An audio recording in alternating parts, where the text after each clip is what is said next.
I tripped. Maybe that's a sign. You think that was a sign? This is little, I'm walking in the street because there isn't really a sidewalk here. And there's like a little, not a cliff, but like a, I don't know, uneven side road that I tripped into.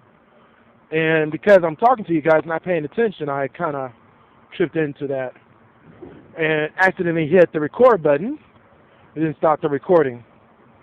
All right, so probably was a sign. Hey, maybe that was God trying to tell me something like, hey, don't question my word. Do not question me. But I do remember another part of the Bible that says, question me. There is that part of the Bible. One part that says, don't question me. Another part that says, Coca-Cola. And it's another part of the Bible that actually says, please question me. Ask me. If you're confused or you really need something answered, ask me. And I will help you, guide you to the right answer. Well, I've been asking that question for years. And no one or nothing has ever answered that very question. And that's not the only thing. There are many other parts. I think I hampered on that because as a child, I saw how wrong that part of the Bible was. And I questioned that all my childhood life.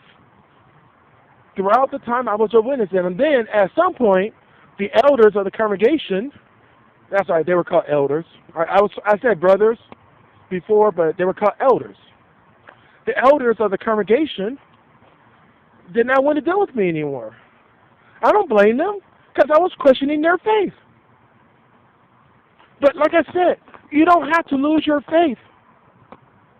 Believe in God, please, if you have to. Believe in God the way you want to believe in it. But here's what I ask of you. Do not believe in God in the way you were taught. Research takes a lot of time. It does.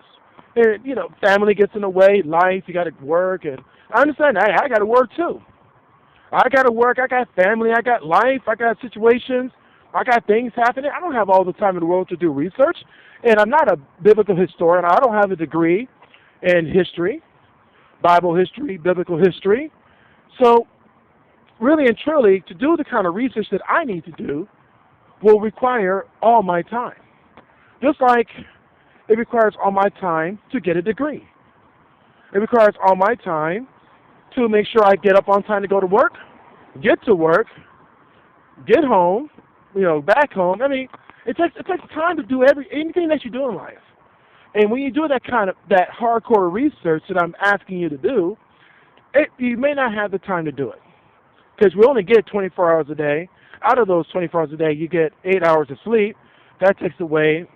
And then you have to work 8 hours a day. But then you may have to commute 1 or 2 or 3 hours a day.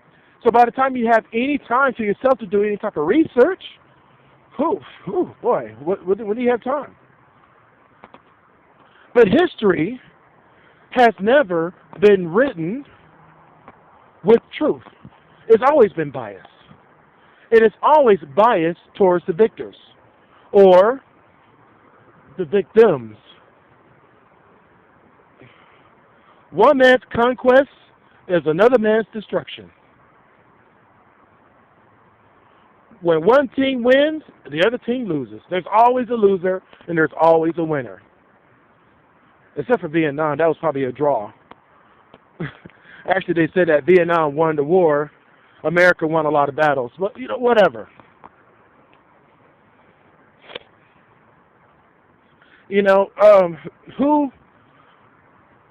Who's to say what the real truth is? Because whoever wrote, the natives did not write down their history. So whatever happened, according to their point of view, never got recorded. The only thing we know are the writings of the English or the people from Europe, the Europeans. because they did document, but they document in a very biased way. They always documented to make themselves look and feel more powerful, so that people in the future will read that and feel superior. So they taught this stuff to us throughout the years, altered it just slightly to make it seem more peaches and cream. But every single time we do a little bit more research on it, okay, my phone just told me battery is empty. My phone will shut down in 30